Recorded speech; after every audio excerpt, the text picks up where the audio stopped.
Oh, hello, and welcome to Aldente Rigamortis. I'm Review Cultist.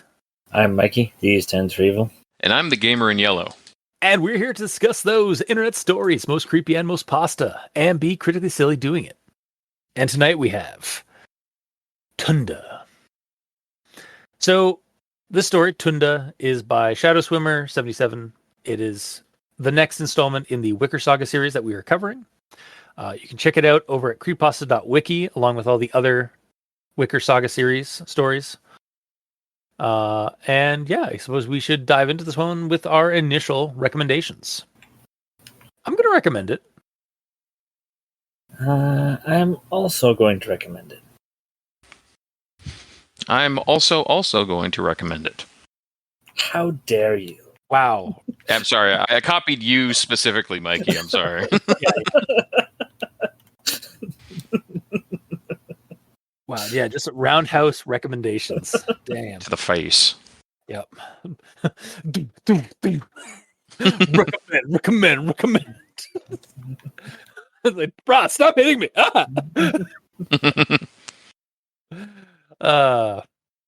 But I suppose we should dive into this and find out why we gave it such positive recommendations. By the end, we're all going to be like, you know what, maybe partial now. Because we're going to ruin it. No, you know what? I'm no longer living in the gray. No, not recommend. Yeah. But let's see if that changes. Starting off with the rundown. So the story is a series of dated entries from the Journal of Thomas Wicker. It goes on about how the Wicker family owned a coffee bean plantation deep in the South American jungle, which Thomas visited with his father in his youth. And due to various life-threatening encounters while there, it sort of pushed Thomas on a path of dilettantedom rather than being an explorer like his father, at least until later in life. After his father's death, Thomas would become an explorer of sorts, that more into the occult than anything else, and eventually returned to the plantation following reports from a Mr. Giles and other overseers of the operation that there had been a mysterious creature that was luring people from the plantation out into the jungle and disappearing them. This was causing the coffee bean plantation to decline, but really Thomas didn't worry about that given the global wealth of his family. It was more due to the creature itself, known locally as the Tunda credits. That had the man returning to this operation. Supposedly a shape-shifting entity that sirened away victims. Yeah, it often appeared with an imperfect disguise, with usually a deformed leg, though Thomas was skeptical about the imperfections. Upon arrival, there were very few left on the grounds, even less so the day after his arrival on the site. As they searched for the latest victims, they came across a set of standing stones, one of which had toppled out of the formation, with a carved white statuette of a woman nearby, to which Thomas picked up and put in his pocket to keep. Some of the surviving men lost their nerve after yet another man went missing, but were disposed of by Thomas's main henchman, Mr. McCready. On the return to the plantation, McCready fell into a pit trap constructed to capture or kill the Tunda, and as the creature began to seemingly approach through the jungle, Thomas fled to the main building of the plantation, leaving Mr. McCready to his fate. By the way, yeah. I never thought of McCready as a henchman. Like, aren't henchmen specifically for bad guys? Henchmen can be used for like outside of like a villainous persona. Like I guess I sure could about that. Yeah, I'm pretty sure. Yeah, I'll defend this. God damn it! Okay. Henchmen. We're gonna pause the rundown real quick. Hang on. Okay, a henchman is a loyal follower or aide to a powerful figure, often engaged in illicit or criminal activity, but not always. He did murder 2 men. Yeah, exactly. It's not again like yeah.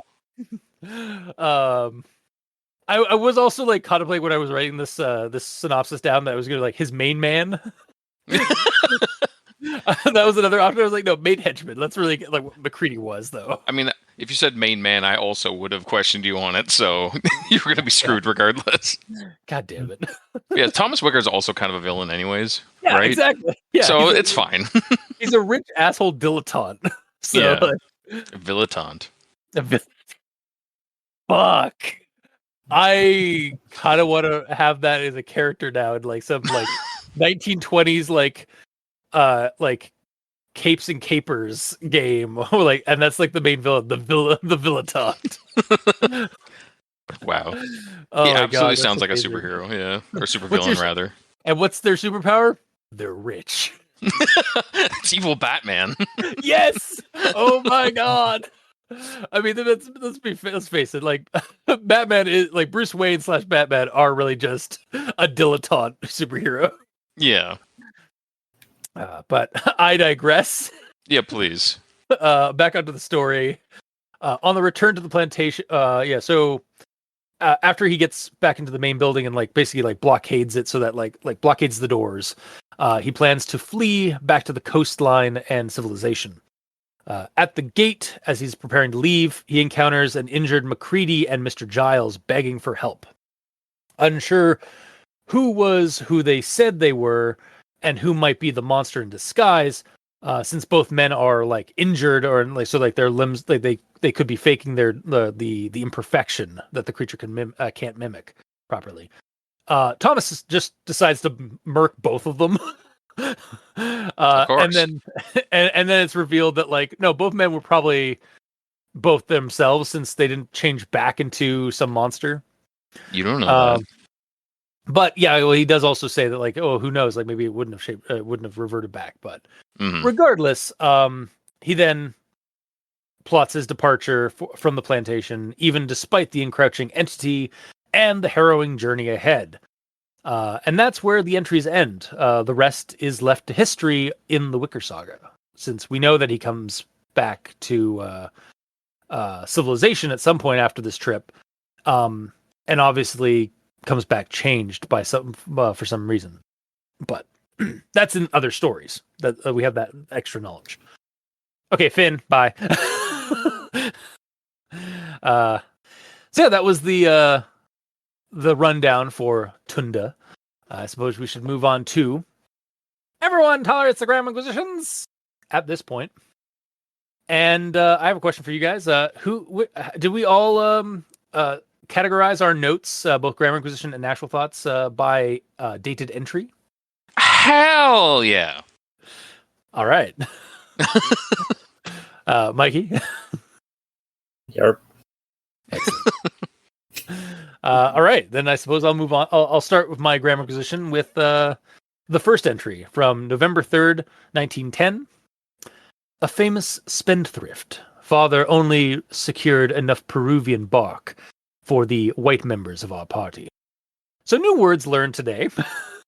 I didn't know what a spendthrift was. Yeah, same. A spendthrift is a person who spends money extravagantly and wastefully, often to the point of exceeding their means. And then I looked up Peruvian bark, and it's basically like a medicinal, like it was a medicinal plant that was used to like kind of stave off like various diseases and stuff like that in the South America. So the next thing I have here is, and gods, it is exhilarating, period, and terrifying, period. I felt like that that first period could actually become an ellipses to connect both these like thought lines and like still maintain the same kind of like the same kind of like level of like exclamation or like kind of emphasis that the and terrifying is supposed to obviously give off here. Yeah, it wouldn't be. I always like ellipses. Yep. Do we want to go by order, like of dated entry, or do you want me to just go down my list of grammar acquisition? I only have like one more, so I only have one in total, so I don't think it matters for this specifically. All right. Cool. Mikey? It doesn't matter. Okay, I was really hoping you were going to say YARP. All right, then I'll move on to the next one, which is from November 20th, 1910. Though I continue to doubt this limitation, if true, would a seemingly wounded leg, well wrapped in blood-soaked bandages, not serve as a capable disguise? So I think there should be another comma in here after if true. So like it flows a little bit better.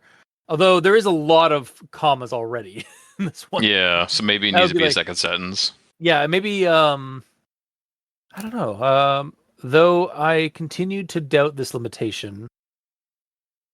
Maybe period. And then if true, comma, would a seemingly wounded leg would a seemingly wounded leg, comma, well wrapped in blood-soaked bandages, not serve as a capable disguise? And maybe do away with the comma that's after bandages. So like make that first bit like a sentence, and then the rest just kind of like just tweak the rest a little bit. Or maybe just remove the well wrapped in blood soaked bandages because you Yeah, already assume, and that's already explained, right? That it is. yeah. That's sort of at that point it's just kind of extra padding in the sentence. Mm-hmm. That's fair. And then I don't have anything for the November 21st, the November 21st, 1910 morning or evening entries, nor do I have one for the November 22nd, 1910 entry. So, I guess we'll move on to Mikey for grammar acquisition. All right. I have a conjunction junction. All right. And next stop, Conjunction Junction. Doot, doot. November 3rd, 1910. It seems that in the throes of their passion, Mr. Casper failed to notice the stealthy approach of one Panthera onca, that most deadly of Amazonian cats. It is thus with some surprise that I find myself now returning to that same plantation I visited in my youth. But current circumstances demand my attention.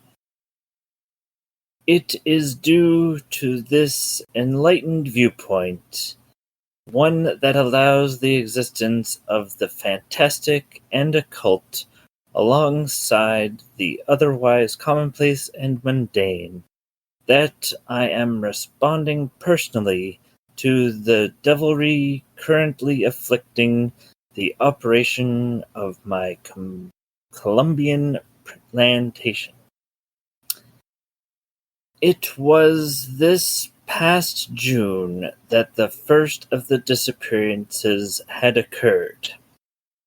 But after a week of disappearances, and with none of a dozen or so men managing to return from their absences, it became clear that something more sinister was afoot. It was not unheard of for a local predator to gain a taste for man-flesh, much as in the case of Mr. Casper's undignified demise. But despite these Herculean efforts, the disappearances continued unabated until almost a tenth of Mr. Giles's force had gone missing. And as I have previously stated thus, I am hardly a business wonderkind, possessing the acumen that would allow the plantation to turn calamity to glorious success. Also, is that Wunderkind? I think it tomato, but I think it could be like Wonderkind. I always call it Wonder. I always like say it Wonderkind, but Okay. Sorry, please continue. yeah. But not yet. And gods, it is exhilarating and terrifying. It is in this pursuit that I find myself returning to Columbia. November 20th, 1910. It appeared much as I remembered from my youth. A high wire fence surrounding the large drying shacks, shucking annex, and mills adjoining a modest administrative building which served as both office and living area for Mr. Giles and the overseers. But now the air was clear, the lack of movement as haunting as the silent jungle. But no. And what's more, the man remembers details of our first meeting from all those years past. But tomorrow the hunt begins in earnest. November 21st, 1910, morning. It is my intent to make our way into the jungle and track the hellspawn to where it must now be resting, drowsy from gorging itself, and make an end to it. November 21st, 1910, evening. Its perimeter was marked by 4 large standing stones, about 8 feet in height, and covered in symbols unknown to any of us, but appearing to be of exotic origin. My nearest available analogy, some early Proto-Arabic writings I once studied at the British Museum of London. November 22nd, 1910. Finn. Why bother? Well, because he's like everything. Like he marked all his notes in order of like the dated entries. So that makes sense. Fair. I also like loved that like this basically just like you made the story basically sound like it was they were hunting the same man-eater that took out Mr. Casper all those years ago. Yeah, basically. Like it came back. It's like the Ghost in the Darkness. Like And I mean, it could have been for all we know. It's a shapeshifter. True. Also, apparently, pronouncing the pronunciation of Wonderkind apparently is more like Wunderkind. Oh, great! So we're both wrong. As it should be. Yes, clearly. Yeah, Wunderkind. Yeah, Wunderkinder or Wunderkind. So yeah, that's got to be like German or something. Oh, absolutely. Yeah. I say that like it's absolutely not going to be now. Yeah, Wunderkind. Because like I know kind is like child. Oh, it stands for child prodigy, basically. Or nice. wonder child. Yeah. Wunderbar. So over there, like the Wonder Twins would be like the Wunderkinds. No, whatever twin is in German. German. It's not important. It's really not. It is vitally important. Okay. Wundeswilling. Nice. Wundeswilling activate.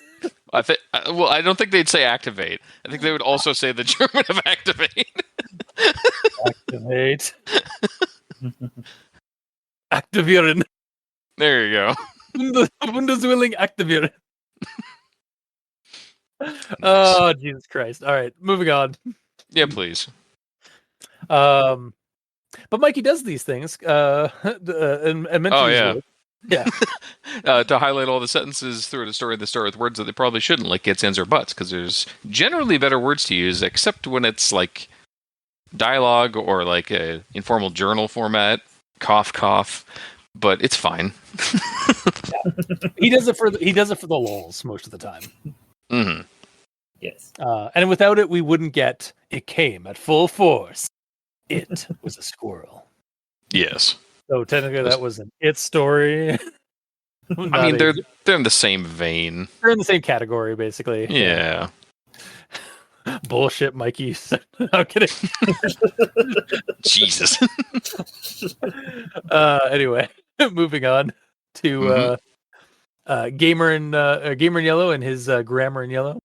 Yeah, I got one from November 22nd. Specifically, just a word I learned. Yeah. Not long ago, I wrote that there are 1,000 ways to die in the Colombian rainforest. As I finished this entry, a low keening wail raising from the surrounding jungle amends me. 1,001. So keening was the word I didn't know, which is basically like a grieving cry. The first time I read it, I thought it said a low keening wall rising from the surrounding jungle. I'm like, what? A wall? What's a keening wall? I don't know. Yeah, it's a oh god, it's a wailing wall. Is that a wall made of whales? Yes. Or is it a wall made of whaling equipment, like spears and like boats and stuff? Or harpoons, rather, not spears. So moving on. Oh, okay, fine. That's the only one I have. All right. Well, then I suppose we'll move on to actual thoughts. And I'm going to start with this one here from November 3rd, 1910. You see, though I care little for coffee or the beans from whence it comes, since father's death, I have developed an obsession with the inexplicable. I have learned far more than I once could have ever imagined. For 8 years scouring the world, defying my more natural inclination to merely abide in a existence of simple luxury. So I like this switch in his worldview, going from like carefree dilettante to or who doesn't want to explore to a seeker of the occult truths, and as a result of his father's passing, perhaps it could be that like something was passed on from his like deceased parent to, or perhaps some kind of guilt for not following in his father's hobbies. Since his father, I thought you were saying like his father passed on and like reincarnated partially in the son. No, like... it's not that. No, it's not that kind of like Cthulhu story. Damn. Though, like again, like because it also mentions like early on that like his father was displeased with like how like with the path he chose. Like he chose not to become like an explorer or like an outwardly like curious person like his father, and like so his father kind of came to resent him for that. Yep. So like this could be like the guilt, like he became more like he went down this avenue more like out of guilt, for like his father's resentment kind of thing. Also, honestly, like this character type, this sort of like dilettante that becomes an explorer of the unnatural and like the occult, 100% a Call of Cthulhu archetype, like a player archetype. Definitely. So yeah, and even like again, like this whole entry, like this whole story is like it's a series of journal entries from essentially that could easily be like a prop in a Call of Cthulhu scenario. So yeah. And then the next thing I have here, in his report, Mr. Giles admitted that while he did not know wherein the rumor began, that the plantation was being haunted, shortly after the disappearance,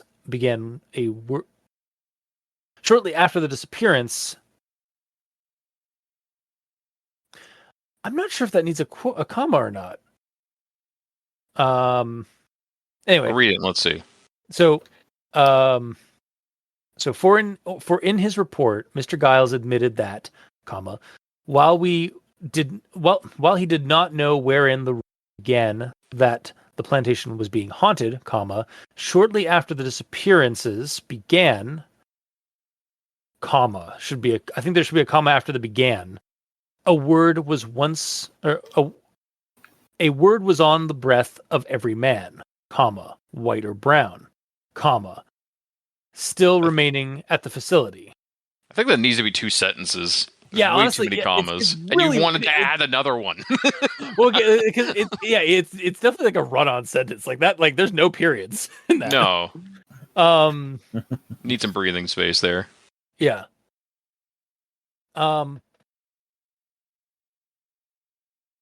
Yeah, sorry, I'm just anyway. Wait, what's the point of your note? Yeah, the point of my note was honestly the end of that fucking thing. So I was like, so like a word began, or a word was on the breath of every man, white and brown, still remaining at the facility. Tunda. Credits. That was it. That was my shtick. Okay. You already said that in the rundown though too. I know, yeah. But It this bears was the repeating though. Yeah, because this was the first like introduction to the word and the title. So, Mm-hmm. and yeah, like I actually looked up. I like right before this recording, I actually decided to actually look up if the Tunda was an actual like folkloric monster.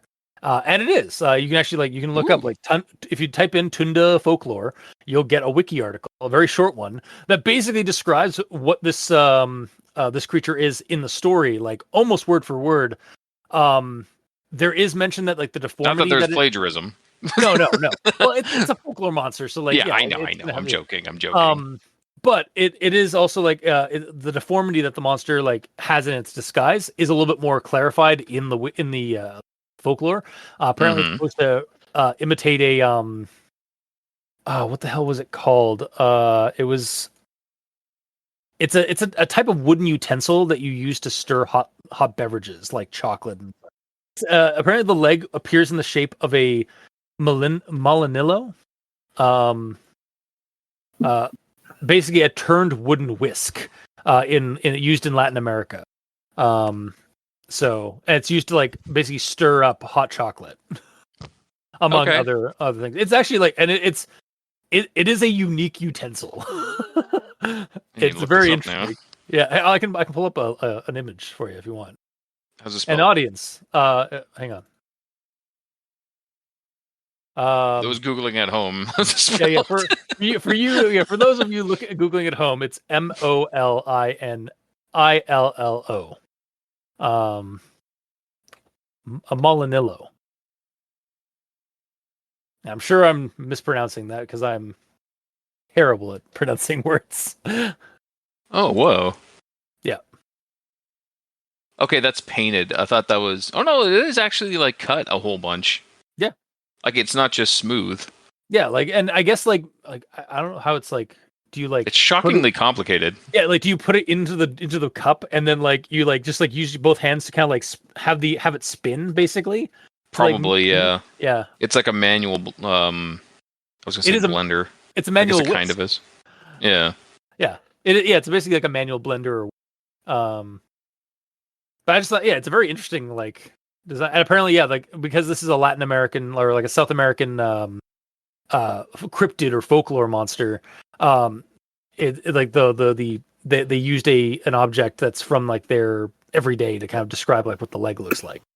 Yeah, not that it is literally a wooden whisk. It honestly might be because like there are like creatures in folklore that like often have like weird things like that. If you say so. The only one I could think of that's like that is from South Park. There was some like, of course it's South Park, right? In one of the early seasons, there was like some Bigfoot monster that had a leg of a celebrity. Yeah. Yes, South Park, the pinnacle of modern folklore references. But yeah, I was also thinking Scuzzlebutt. Scuzzlebutt was his name. But what was his leg? This is important information. It is vital.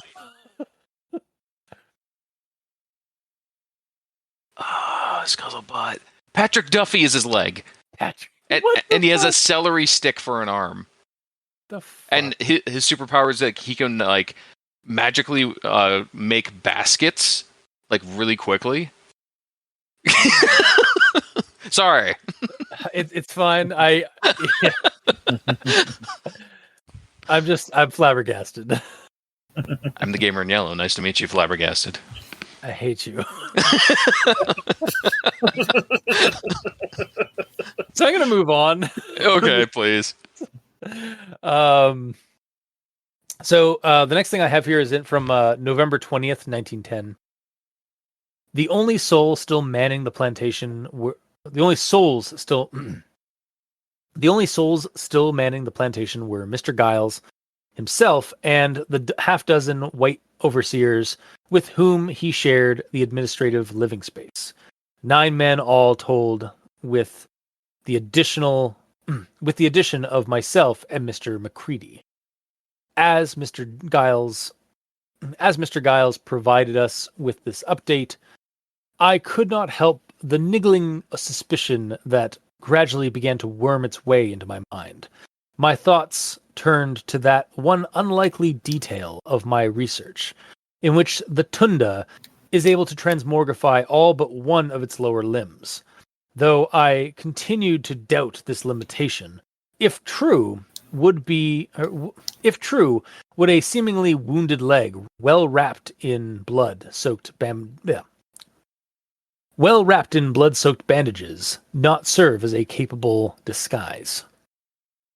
So yeah, again, more on the Tunda, and sort of actually a nice segue, I guess, from my previous thing.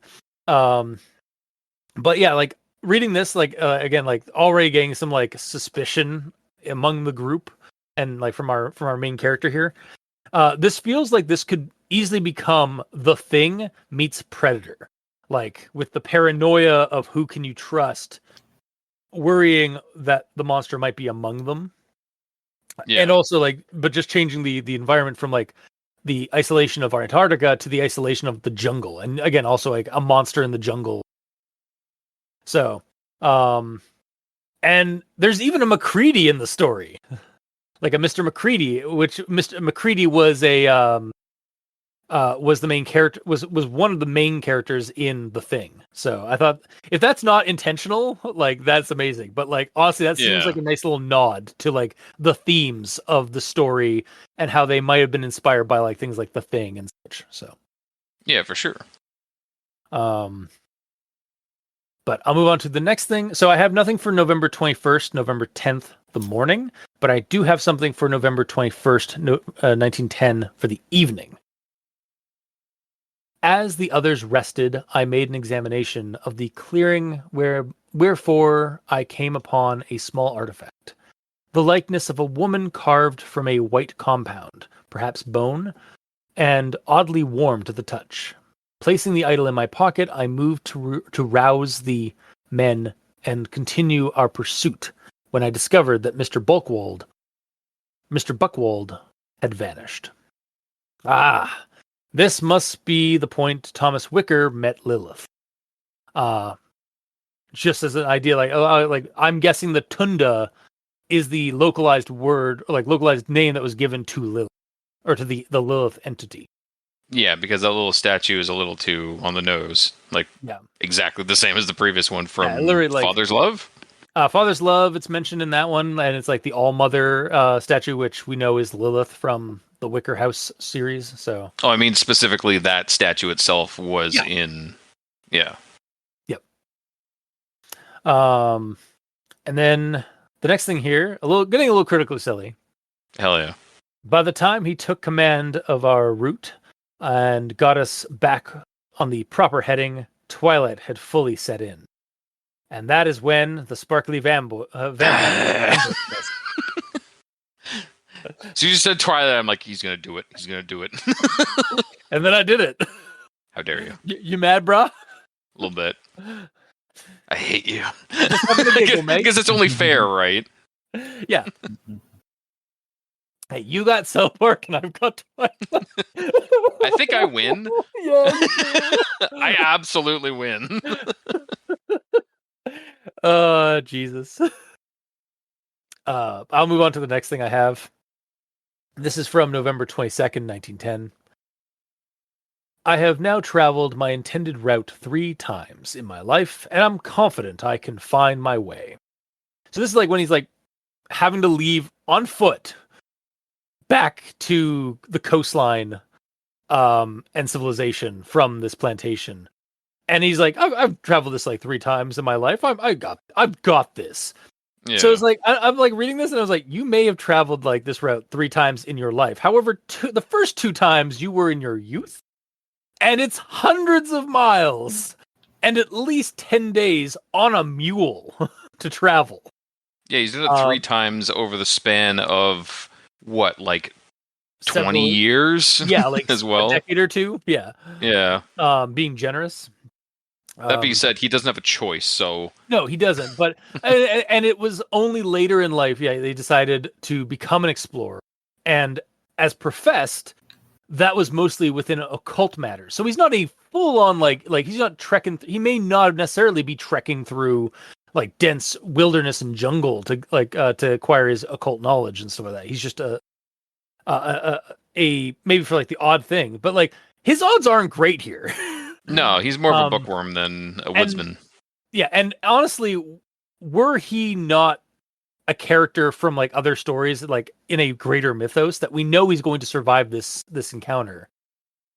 If this was a standalone story, like it could be a surmise that like as the story ends on this entry, so too does the life of Mr. Thomas Wicker.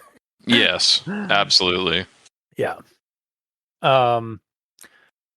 And actually getting to that, we'll move on to the final thing I have here, my actual thoughts, which is the last line of the story.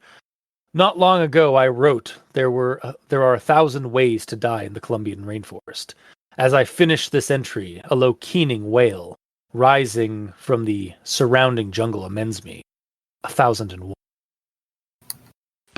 And I'm guessing that since Wicker ended up returning to Arthur's wake with a mysterious bride, that despite this ending's dire situation, Wicker survived and brought the Tunda, or Lilith, with him. Stands to reason that the Tunda is in fact Lilith, given the presence we mentioned earlier of the pale All-Mother carving. Yeah. So it's there again. The story, and again, much like other stories that we've covered recently in the Wicker Saga, this one could act as its own thing. Like it could just be a standalone story if you had never read any of the other Wicker Saga stories or didn't know about the greater Wicker Saga mythos. But there are also threads in this story that like they're subtle enough in the story that like you don't need to like read the other ones or realize that there is a greater mythos of stories to read. But it works because it has like those threads in there that are hooked in. That like, like as somebody who's read the other stories, like, oh, I know that. Yep, absolutely. So again, great story writing and telling of like by like basically threading a story together that could be both a standalone and a complementary piece to the greater whole of the Wicker Saga. Or the greater whole. The greater whole. That doesn't sound as right. No, it sounds naughty. Yeah, it really does. But yeah, that's about all I have for. Also, I just like to one other thing I'd like to point out. Actually, I don't know if this is a like a Lovecraft nod or anything like that, but I do like this. Like, there are 1,000 ways to die in the Colombian rainforest, and then as he hears like some sounds in the jungle, and then he says 1,001. And there's I don't think this is a nod to a mythos thing specifically, but for some reason in my head as I was reading that, it just kind of brought to mind Shub-Niggurath, the dark goat of the woods with 1,000 young. So it's just like it could be, and again, like Lilith, the Tunda, like the All-Mother, is very much like sort of it is a creature that has like multiple multiple like spawn and that grows in population as she takes more victims, basically. Mm-hmm. So do you want to know what it made me think of? Uh-oh. A Million Ways to Die in the West. Honestly, that was in the back of my mind. I also thought that too. So yes. Yeah. See, it wasn't totally stupid like normally. No, it's just but that is all I have for my actual thoughts. So, Mikey, these stands for evil. Okay. So I liked that the 1,000 Ways to Die sort of brings us back to the beginning of the story. Because that's where it's first stated that there's 1,000 ways to die in the rainforest. What I didn't like was the end's like 1,001. Like, well, Does he I mean, have the list of thousands? No, So okay. one? Like, It is metaphorical. Yeah, like I get where you're coming from, but like it's clearly just done that for emphasis. Like it's like there are 1,000 ways to die in the Colombian rainforest, and then at the end, like when he's like there, like as I've stated before, there's 1,000 ways to die in the Colombian rainforest, and then he like hears like the creepy keening wail of the Tunda in the jungle, and he's like, well, perhaps 1,001. Like that's just a good punch. Yeah, but it's like if he already knew that there's 1,000, he just found this new creature, so that makes it 1,001. exactly. Is basically the vibe I got from it. yeah. Well, It is. Yeah. Yeah, well, you're wrong. yeah. Unfortunately, you're wrong. I will die on this hill. No, please continue. Yes, please. Yeah, unfortunately, I got very much a sort of juvenile vibes. Like, well, mine's times 1,000. Well, mine's times 1,000 plus 1. That is Nice. That is a take. It really is. That is an interesting take from that. Like I feel like me and Gamer is like we read it. It's like, oh yeah, that's a nice little dramatic punch. Like, oh, there's 1,001 rather, and then yours like, if there's 1,001. It's not how I ever thought that could have been seen. No, it's an interesting take. It really is. But I It's dig almost now just like it almost has the same kind of like energy as have you guys ever watched I don't know, this is a rhetorical question. Have you guys seen Commando with Arnold Schwarzenegger? Hell yeah. If I haven't, it's been a while. Okay. Oh, there's a character like there's a confrontation with like this guy, this Green Beret assassin. He's like, "Fuck you, asshole!" And then he like goes to like shoot Arnold, and the gun's like either like out of bullets or jams, and then Arnold Schwarzenegger's like, "Fuck you, asshole." No, it's "fuck you, asshole." He puts italics on it. Yeah, exactly. Yes. Fuck you, asshole. And I just like that's like kind of what I pictured. Like Miles's or Mikey's energy here with like this like 1,001. It's like there's 1,000 ways to die in the Colombian rainforest. Well, 1,001. Yeah, it's got the same kind of stank to it. Yeah. Yeah, exactly. Yeah. That's excellent. Never change, Mikey. Just. I know you are an immutable star demon, but like, never change. Mm-hmm. All right. And then my next note here is that is this the same Mr. Casper from the previous stories? Because if so, then he's a ghost. I'm sorry? Wait. That's friendly. And Yeah, he's a friendly ghost, though, at least. Yeah. Wait, okay, hang on. What is this just the Casper the Friendly Ghost gag, or was there actually a Mr. Casper in previous Wicker Saga stories? Yeah. He offered the person a job to go into the Wicker House. That was Mr. Casper. That was Mr. Creed. Oh, right. Okay. I thought I was like, am I being gaslit right now? All right. Well, begin with the C. But I do appreciate the Casper the Friendly Ghost. Indeed. Like reference. Yeah, at the end. Yeah, sorry. At the end, he was basically dying and trying to get back in, so maybe he was a ghost at that point.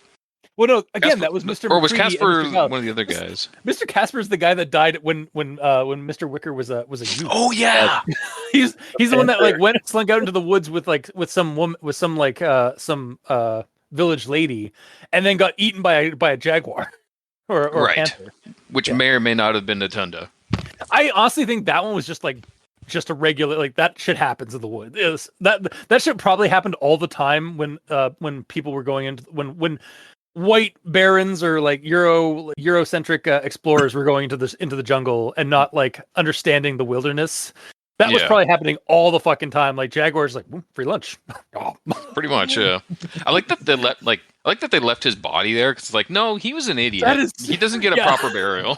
Yeah, that was rude. That was cold. That was fucking ice cold. Like, no, Yeah. you're an idiot. You get what you deserve. Lunch for the lunch for the animals. Yeah. And he said it in a way that's like the jaguar claimed it, and like by rights of the hunt, it's his. You know. Yeah, by the ancient rights of the hunt. Yeah, it was so good. Yeah. No, that was such a good like. That was such a good death. That was such a good like scene and sequence. So just like, yeah, no, fuck you, Mr. Casper. You dug your own grave. Yes. Yep. All right. And then my last tactical thought here is in regards to the title.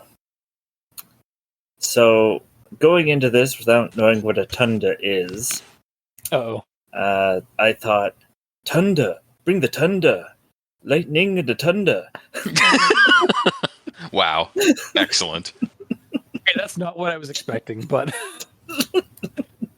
I thought for some reason, like, because I remember like my knee jerk reaction to the title was like, all right, this is gonna be to do with the tundra. It was a typo. Yeah, even though the word clearly says Tunda and not tundra. But again, never change, Mikey. Yes. That was just my thoughts on the title. Okay. So I'm done. All right. Gamer, what do you have left? Let's see. Talked about that. This is pretty early on. It says, father only secured enough Peruvian bark for the white members of our party, plagued the entire way by incessant swarms of disease-bearing mosquitoes. Several of the native porters... What? They didn't ask to be born or mosquito or blood-sucking insects. This are innocent. They are, but they're also incessant. Either way, yes. Several of the native porters fell ill with the sweats too fatally. So that whole thing happening seems sort of short-sighted for like going on a long trip like this. Like I get that it was a different time in the 1900s and they didn't necessarily care too kindly about people that aren't like them. But like not protecting the people who are carrying your shit seems to be a dumb move. Otherwise, you got to carry your own shit when they die, or are too weak to carry it. Unfortunately, that, my friend, is just overconfidence. Yeah, absolutely. And like I said, like I don't think that this is wrong and needs to be changed. It's just because like I'm sure this happened thousands of times in real life back then. But it's just unfortunate. Yeah. Unfortunately, it's historically accurate for the writing. Yeah, it is. And then Thomas goes on talking about like the reports that he's heard about this creature. It says reports vary across the region with little support, ranging from one account to the next. Indeed, my study could not even reach a consensus regarding the fate of the thing's victims, whether their blood is drunk like a fine wine or they are devoured whole.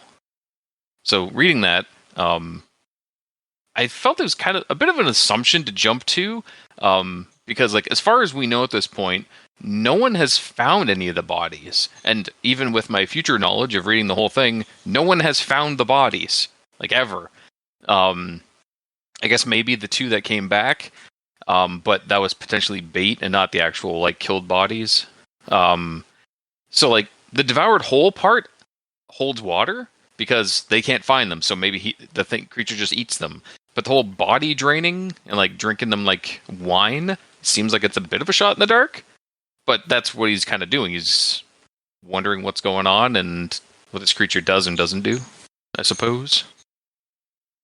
Or at this point, much like with other with a lot of folklore, it's all speculation. Yeah, for sure. And then we get to the next entry, November 20th. This is while on the trail to the plantation. We were perhaps 3 miles from the plantation when the Small ambushed us. At least that's how I read it. Like a bunch of little goblins jumped out of the trees. Meanwhile, it does say smell, but I read it as small. Oh. The smell ambushed us. But I like the visual of the Small ambushed us. There is also another like South America. I think this is farther north in South America, but like there is a South American like gnome cryptid. I can't remember what it's called. It's called a duende. A duende. It is. Isn't that Dende? Yeah, it might Little be green. Yeah, a little green. Yeah, it's duende. Duende. It's basically like a house elf or like a house gnome, because it's let me see here. I wonder if there is actually a version of it from the Andes. It doesn't look like it. Yeah, it looks like it's more from like the northern part of South America or like Central America, more than where the Andes and such are. So these were clearly goblins then. Yes, clearly, yes. But I'll move on from there. Okay. So my next one, it's not a quote per se, but it's just, I kind of didn't buy Thomas's want to explore the supernatural. It seemed like as a kid, he swore off adventure, like as far as the first entry stated, and he was happy like that. And I had assumed he had to go in person to the plantation to confirm the problems as they said before shutting it down. But it turns out he like also went there because he wanted to ghost bust. It sort of came out of left field that it's the like now he's the opposite of what he used to be just all of a sudden with no backstory to it. It does kind of bring that up in because I was also very similarly I was like, well, this is a weird change. But is this a different character now? Because like I think part of me, if my my opinion flipped when I like read that like this all happened since his father's since father's death, I have developed an obsession with the inexplicable. I have learned far more than I once could have ever imagined. For 8 years scouring the world, defying my more natural inclinations to merely abide in an existence of simple luxury. I have seen things, many wonderful and strange. And then it keeps going on about that. So it's like it's really like he for a lot of his life he was like fuck you, I'm not going out, like I'm not risking this body. I'm going to become a hedonist. Oh. Yeah. But yeah, like he became like a much more like a dilettante, like again, like rich nepo baby type character. I mean, it's true. Yes. And then after his father's death, maybe like experiencing the death of his father, like, and that like maybe like that kind of triggered his fascination with like death, then the afterlife, and then that's the free sample, like down the road to like the occult is like. So a family member dies or a loved one dies, and you become obsessed with death. Then you become obsessed with the afterlife, and then you just start slipping down that slope to the to occultism. How did his dad die? I think he just died. It doesn't really. It unfortunately doesn't say exactly how he died. You see, that's the one thing that I would have appreciated if it basically said like, "My father died by unknown means. No one could figure it out, and because of that." Like, I wanted to get to the bottom of it, and that's how I got into this.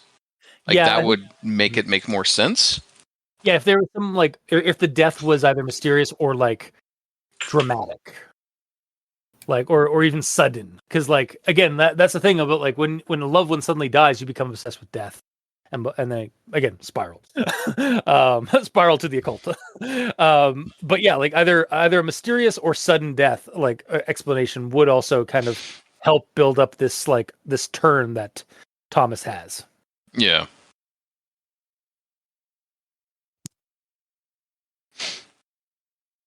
But yeah. Okay, I'll move on from there. Okay. So he gets to the compound and he sees Mr. Giles, however you want to say it. We keep flipping. I mean, Mikey keeps calling it Giles. I think I initially started calling him Giles, and then, even then, I was like reading it as either Giles or Giles. I'll call him Gillies. Just so Gilly. we're all using different ones. Yes. So as Mr. Gillies provided this is the quote. As Mr. Gillies provided us with this update, I could not help the niggling suspicion that gradually began to worm its way into my mind. Thoughts turned, blah, blah, blah, blah, blah. He's like looking at his lower limbs and like he's looking at his leg wounded and remembering how he read about that being a limitation of the creature and made him think in that moment that, wait, maybe this is the creature right here. I really like that thought process and that was written down because I didn't even catch that. It's like, oh, he's wounded and he gave a reason. Okay, cool. I completely forgot about that. The line about the mangled leg. I thought it was kind of like a throwaway thing. And honestly, that's exactly what you would have in a Cthulhu game or like a horror game if you're like having the monster like be among the characters like early on, is have them like have them research about the creature either before or like during the investigation, and they find out, oh, like it's an imperfect disguise, it has this like form, and then just never, you don't even get them to roll like an insight check or like or a sense motive or like or a spot check or anything like that. Just describe the guy as having like having crutches and having like a wounded limb, or like on their meeting, and like but acting perfectly normal, and just have the players like try to come to that conclusion on their own, or reveal it when they're doing research on the creature and they find out that like it's imperfect, and then seeing if they connect the dots then too. Yes. Because then like the revelation of it being a creature or not being the creature lends itself to be like that much more impactful. Yeah, that's one thing I don't like about like getting perception checks in D&D stuff, where it's like you're basically giving the players a gimme, you know, if they're not smart enough to actually catch it. Where I would never catch these things. So here's the thing: there's some thoughts about this. Like, first off, you are right. Like it's so much fun, so much more fun to have the players just like have the players react to it. But I often find it sometimes like I feel like I want to give the players a chance to because their character is not their player necessarily. Yeah, their characters have much different or much more different like lived in experience than like because like your character, for example, like your gamer who's playing a doctor. You're not a doctor in real life, so you don't have the knowledge set of a doctor. That's why you make them roll like a knowledge check, or like so like that's why you do perception. The option that is mentioned in several RPGs is for the GM to have or either have the GM roll perception checks for the player, like in secret. To basically navigate like how he's describing or how he or she is describing the scene to the players. Or in D&D 5e specifically, that's my one that I know has this mechanic. There is the mechanic of passive perception. So like every character has a passive perception number that basically the GM can just roll against. So I guess generally the GM is supposed to have that passive perception number for every character on like a list in their possession, and then they can roll like hides and stealths and stuff like that to like see if they perceive things. Oh, so we don't tell you, like you wouldn't be asking us what's our passive perception all the time. You would just have those written down, and then if the party is has set up camp for the night and there's one guy on watch, and there's 3 goblins jumping out of the walling, the wailing wall. Yeah, the keening wall. Yeah. Yes, keening wall. That's it. Then and those 3 goblins all roll above that one guard's passive perception. Then you just say suddenly 3 goblins attack without warning, because then the GM in secret was rolling like the goblins stealth roll against the passive perception, because the passive perception against like versus active perception. Active perception is modular; it changes with each die roll. Passive perception is a set static number that never changes unless the player, when they level up, they add like some points in like in the skills that build up that passive perception. So yeah, this has been your table talk. Tabletop talk. Yeah, table Rush, talk. table talk. Yeah. Yeah, table talk. About making this story gameable. In one way or another. Yeah. But yeah, like that, like in terms of like an RPG, like yeah, it's usually a something out of the hands of taking that out of the hands of the player, or having their stats like having them having to rely on their stats static number rather than rolling to try and perceive something. Mm-hmm. Yeah. Indeed. But we'll move on from there because that's not the story. No. Okay, so that one... I normally mark these off as we talk about them. I sometimes miss them, though. Okay, so in November 21st entry, this is after the one guy gets killed, and then the other two guys get mad at Thomas, at Mr. Wicker. It says, as they moved against me, throwing me to the ground while removing large knives from their belts in a wholly threatening manner, my defense came from a most unexpected quarter as Mr. McCready drew his great pistol in short order and splattered the contents of both men's skulls over the jungle floor.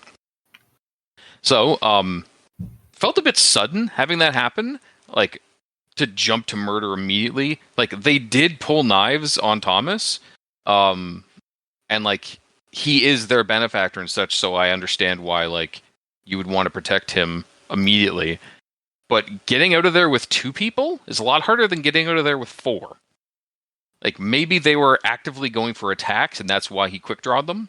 But the way I first saw it was they were using their knives for, like, persuasion, more or less, to be like, get us the fuck out of here, we're leaving now. And then bang, bang. Yeah, So that seemed a bit sudden. So here's what happened. Uh-huh. Game table talk wise. Oh, great. So the NPCs, the 2 men NPCs, pull out their knives and roll intimidation checks. And then I'd have whoever's playing Mr. McCready roll a Judge sense intent? motive or judge intent or a intent, or what's the one in 5e? It's not judge intent. It's not. Hang on one second. I use it all the time too. I call for it all the time in games. It's okay. I have my character sheet here-ish, I think. Yeah, from the Zelda one that may or may not be on our our sister podcast, One Less Die, where we do tabletop stuff. It would be Insight. Insight, yeah. I'd have them roll an Insight or Judge Intent or what have you, and then Mr. McCready fails that, so then it's like, oh no, they're gonna shoot him, or they're gonna shank your man. It's like, all right, quick, like, I surprise attack. I shoot both of them. All right, nat 20. Damn. All right. Yeah, basically just like bang, bang, dead. Yeah. So yes, that's exactly what happened. Yep. This has been our table talk. Until the next one. Yeah. And then the next one after that, they decide that they're going to get the fuck out of here and just head back to base. And Thomas says, I refuse to take full blame for getting lost on the way back to the compound. For, as I have said, my woodcraft is highly specialized in tracking those beings of the supernatural. In truth, Mr. McCready should have insisted on leading far sooner than he did. By the time he took command of our route and got us back on the proper heading, twilight had fully set in. I know you brought that up because of vampires, but that's not why I'm bringing it up. Honestly, Thomas has been following McCready the whole time. Like, when he first got there, he was following him. Like, he was always following his dad. He, like, has never led anyone anywhere here. He knows, like, McCready knows the place. Thomas does not. So, but the blame is still on both of them, because Thomas shouldn't have led at all, ever. But McCready, he is a well-seasoned veteran here. He shouldn't have let this guy that doesn't know where he's going lead at all, ever. And I'm glad that the story, like, acknowledges that, because I would have, even though I'm acknowledging it anyways. You feel like Thomas like leading when they go into the jungle makes sense because he is they're at that point they're tracking something potentially supernatural. Yes. And that's his proficient skill. Yes, he's following the mojo Yeah. instead of figuring out how to get back to a building. Yeah, and then on the way back, it should have switched to McCready taking charge. But absolutely. But as I said, I'm glad it's mentioned because that makes this a positive note and not a negative note. Yeah. Because if it wasn't mentioned, I would be like, why? Fair. And then at the end of that journal entry, it says, like after they get back to the base, after he gets back to the base alone because of Death Pit for McCready, says, I have successfully returned to the administrative building and made a makeshift barricade to bar the door. Tomorrow I shall load the mules and begin my long journey to the coast. And it ends there. I kind of wish it said something after that, like, assuming I survived the night, that is. Because everyone he knows has died in this one day. Everyone there died. Was it like 9 people or something like that? Yeah, there were 9 people, including him and Mr. McCready, and now it's just 1.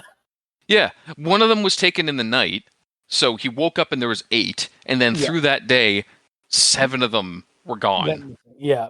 So he is like way too chill for this sort of thing, especially since, like, he's seen some creepy stuff, I guess, in 8 years, so he's a little hardened to it. But has he run into this sort of thing before? Yeah, where like his entire party with him is just iced? Yeah, they're just a near TPK. Yeah. Total party kill for the non-gamers out there. Yeah, it is definitely like a dire situation. Now he could just be like not inflecting that in his journal because this is like an entry he's writing down. So and it might also be kind of like he might have that's cliche if I survive. Cliche, I suppose. Yeah, like he's writing this and he's just sweating bullets. Yeah. Like what we need is the actual is like a prop of like how the writing looks because like it could be like practically illegible like the actual page as he's like shakily writing this down. Yeah, that'd be hilarious to see. Yeah, that would be really cool to see in a creepy story where the entire story is done via a digital reproduction of the actual paper. And you see like how it degrades over time with the writing and stuff, or like there's blood on this page because he was wounded that day when he was writing, or something like that. I've definitely contemplated it. I did a creepypasta like a year or 2 back that was journal format, and I have been mulling over about getting a notepad and rewriting that story in the notepad, just to mimic. Like the how it was written in the story itself. Yeah. Because again, like you said, like we've said this before on the show for other like journal entry stories. Like I would love to see a creepypasta entry here, where like we get the transcripted version like in type, but there's images, and the images are just photocopy like photo scans of the journal pages. Yes, and all legible, so you could actually read the entire story through those. Yeah, as intended through these high quality photos of the actual pages of the journal. That would be very cool. Yeah. Because at that point, it's basically you're basically creating a creepypasta prop. Yeah, absolutely. A creepy proppa. Mm-hmm. But yeah, I'll move on from there. Mm-hmm. This is next morning, November 22nd, where he finds the bodies at the base at the door. It says the first was Mr. McCready, pale and still leaking from the puncture wound in his thigh, his belt and scraps of his cloth tied to stem the worst of the flow. So when I got that visual given to me, I thought he got impaled way more than just in one leg. Mm-hmm. Yeah, same. He fell in a pit trap. I assumed both legs had at least 1 or 2 spikes in them. There was 1 or 2 out of his chest. One of his arms was pinned, maybe one of his arms wasn't. He was riddled with spikes. And then this dude shows up with 1 spike wound. I would have just shot him immediately. Yeah. Yep. I'm actually looking Because also, how did he get out of the trap? Well, I mean, so if it was just his leg, like he could have like found a way to like break out of it. I'm actually looking at the actual the event. wording? Yeah, the wording of the Oh, event. So the hole, one of the traps previously set to catch the creature, had been dug for about 8 feet deep. The bottom arranged with sharp stakes coated with a foul-smelling substance. Even in the waning light, I could make out the pool of blood rapidly forming beneath Mr. McCready from where he lay impaled. One hand raised toward me in a pleading gesture, desperation emanating from his pain-stricken face. That's it. So, yeah, I know, it doesn't say, but it says, like, he lays impaled, so, like, he is laying on the ground or as close as he can, depending on how the spikes are holding him up. Yeah. So unless he miraculously dodged all those spikes and just one of them went in his leg, maybe. But I feel like if that happened, like, he's savable at that point. You could reach down there, pull him off that spike, and get him out and keep going. He might die from the poison, but, like, that is... I wouldn't have left, or I wouldn't have, but maybe Thomas is more of a dilettante than I think that he is. But yeah, he could have saved him if it was only with the one leg. Yeah. I'm also actually checking to see impalement as like a word, like pierce or transfixed with a sharp instrument. So technically, just being impaled in the thigh is technically being impaled. Oh, of course, but it didn't specify. specify. It didn't specify in a situation that comes up later that is like of dire importance. Yeah, I will say it's a little cheeky. the way they vaguely describe the impalement when it first happens, and then they describe the impalement wounds that have been patched up as being just his thigh. It's like, okay, look, when you said impaled, I was expecting like through the chest, through like some other limbs, to like and like yeah. I was thinking like dead, you just got uppercutted off of the bridge in Mortal Kombat onto the spikes below. Yeah, exactly. But no. Yeah, when you say like the bottom of that pit is like laid down with like sharp stakes, it's like I'm expecting it to be like so that you can't like just like zigzag around the impalements like by miraculously and you'll be fine except for like your leg. Like it does happen in at least in media. But it is but like yeah. it was yeah, sorry. Continue.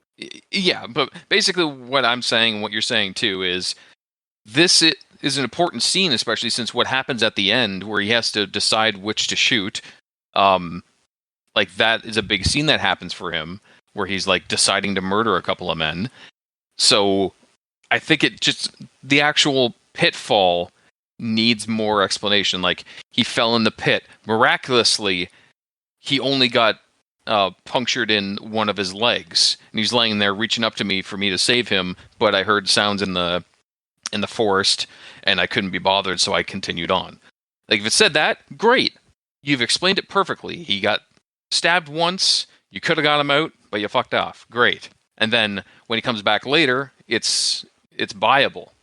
Like I buy him showing up with just one wound and it tied off because he's a woodsman. He's a survivor. He could have potentially gotten out of that.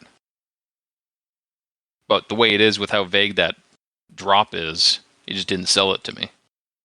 Yeah. Also, when you're saying like, oh, like I would have like tried to help McCready, it was like, to be fair, Mm-hmm.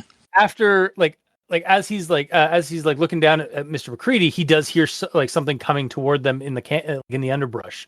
So it is sort of like it's a cold move to like abandon him, but like it is technically also the smart move. Like he's already like thinking, having that mentality. It's cold, but it is a logical mentality. Absolutely. Yeah. But long story short, him falling on the spike should be explained better, in my opinion. Yeah. Sure. Yeah. But that's the end of my notes. Yeah. Okay. All right, then I suppose we'll move on to final thoughts. Yeah, I'm still going to recommend it. Once again, a story that can be read standalone as just a journal formatted narrative of an or in the jungle. But it also works in conjunction with the Wicker Saga by filling in a few more gaps in the setting and lore. I really dig it for that, as well as the overall feeling of the writing. It's very much a mythos-y based sort of narrative. Like I feel like this could honestly like be printed out in a, or like printed out in as a document to be handed to players in a Cthulhu game who are investigating some old plantation that's been like left abandoned in the jungle. There's a few choices the characters do that do seem a little questionable, but they're honestly minor to me. It doesn't like pull away from the story as a whole. So yeah, I'm still willing to give it a full recommendation. Mikey, D stands for evil. Let's see. Well, I like that we get an actual journal entry from the journal. Oh yeah, because this is a journal that we've seen before. Also, I just realized. Yes. Yeah, this is the journal of Thomas Wicker from the attic in the Wicker house. Yeah, holy shit! That just clicked again to me. Like this isn't just like an entry that like he left at the plantation. No, he brought it with him. Yeah. That clicked when I first started reading this. I just forgot to mention it, so I'm glad you did, Mikey. Thank you. Yeah, thank you for reminding me that.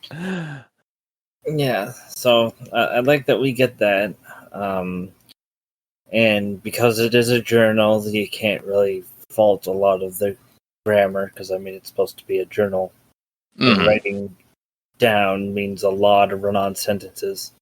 Yep. Yeah. So. But we lightly faulted it anyways. Yeah. We were mildly pedantic. And then it's really the origin of what, Lilith or whatever. Yeah, the lady in the woman in the fog, or the figure in the fog, the All Mother Lilith. She goes by many names, it seems. So that was interesting that we got a little bit of backstory that she was trapped for so many years and who knows how long. Okay, I'm glad I wasn't the only one who that clicked that there's that circle of stones and one of the stones had been like pushed over. And when I had read that, I thought that's clearly that was an imprisonment circle or something like that. Yep, I forgot to make a note of that too, but I did think that at the time. Also, I forgot to mention this. I like that the story blends this creature Lilith from the Wicker Saga with a folklore monster from from where it's from. Whether it was whether this was the initial inspiration for Lilith or was the Tunda, or it was just the author found out about the Tunda is that's perfect. I can link this to the overarching villain of my saga. Because again, the Wicker Saga seems to have this thing of the creatures of the mythos have different interpretations depending on where they interact with the world. So they have there's different names for them, but they are some of these names just stem to the same creature or the same entity. So I do like that that kind of connection to to help grind this, to help ground this work in a setting that is based off the real world. Yeah. Yes. So there's that. Like I said, I like the opening gets mentioned again at the end because I like that sort of thing. Yeah. Sometimes I really didn't like the and one. Yeah, you're and one.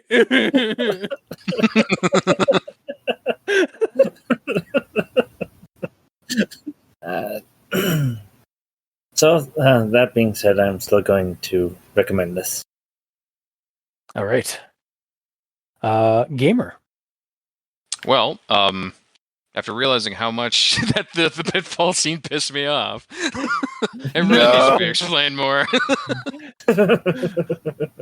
Fully can't recommend it anymore. No, But no, the story was good, honestly. Very little things bugging me about it. As much of a joke as it would be to say I can only partially or not recommend it because of the one pitfall scene. The one pitfall of the story. No. I still liked it. It's a bit of a slow start. Honestly, like, the whole first bit, there was like a lot of like backstory about this character, and it felt like it wasn't going anywhere. And then as soon as the second one went, where it's like, oh, I'm going somewhere to do things. Okay, the story's actually starting. It's not like the first part isn't so unnecessary that the story could do without it, which sometimes I say is the case, where like there's a lot of fluff at the start that doesn't go anywhere, but it does kind of give you the mentality of the character, so it's fine to be there. And once he goes to investigate, the story picks up, and it's great. As I said before, I didn't really buy his sudden want to investigate as well, but the more I'm rereading what it says, like, it does at least try to explain it. It could be way worse. It could be like, oh, I never want to do outside stuff. And then, okay, I'm going to go outside and do outside stuff and chase down stuff. And just not explain why. So at least it tries to, and I appreciate that. The creature, whatever it truly was, we're assuming it's Lilith, and it probably is, was interesting. I like that we never got to fully see it, too. At all. Yeah. And we never got a true conclusion on it, because for all we know, one of those two like bodies at the gate could have actually been the creature, and he shot it and killed it. Great. Good job. There's 15 more out in the wilderness. Like, it's not necessarily just one creature, you know. Yeah, you could just like, all right, you killed it. That was actually the baby. What? Yeah, exactly. And now Mama's mad. yeah, exactly. Mm-hmm. So yeah, overall, still fully recommend it. It was a great read. All right. So yeah, wow. Roundhouse recommendations to the face. Mm-hmm.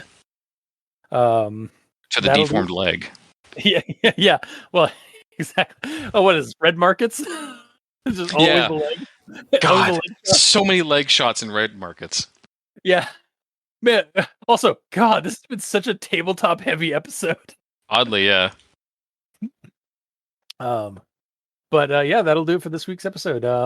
If you like what you heard, or if you didn't, leave us a comment in the comment section below where this gets posted. Some of us are on Blue Sky, so you can check us out there. Mikey is at the E Stands for Evil, and I'm at Review Cultist. You can also send us emails at aldenterigamortis@gmail.com. That's ALDENTERIGAMORTIS@gmail.com, where you can send us suggestions for other creepypastas, SCPs, spooky things. You creep it, we'll peep it. Yeah! And if you'd like to help support our show financially, we can go to Patreon. We have special episodes, early access, and extra content. To all our patrons helping support the show, thank you immensely, because you're helping keep those hosting bills at bay. And as always, we very much appreciate that. And to our listeners and the authors of these stories, thank you immensely, because without your listenership, it'd be like screaming into the void. And without your authorship, writing and posting these stories on the internet, we really wouldn't have much of a show because we'd have nothing to talk about. So thank you. Now's a good time to mention that we are part of a podcast network. I don't know if you've noticed this. We may have a sister podcast, One Less Die. And that one can also be found on our podcast network, Crit in the Night, an actual play and creepypasta podcast network.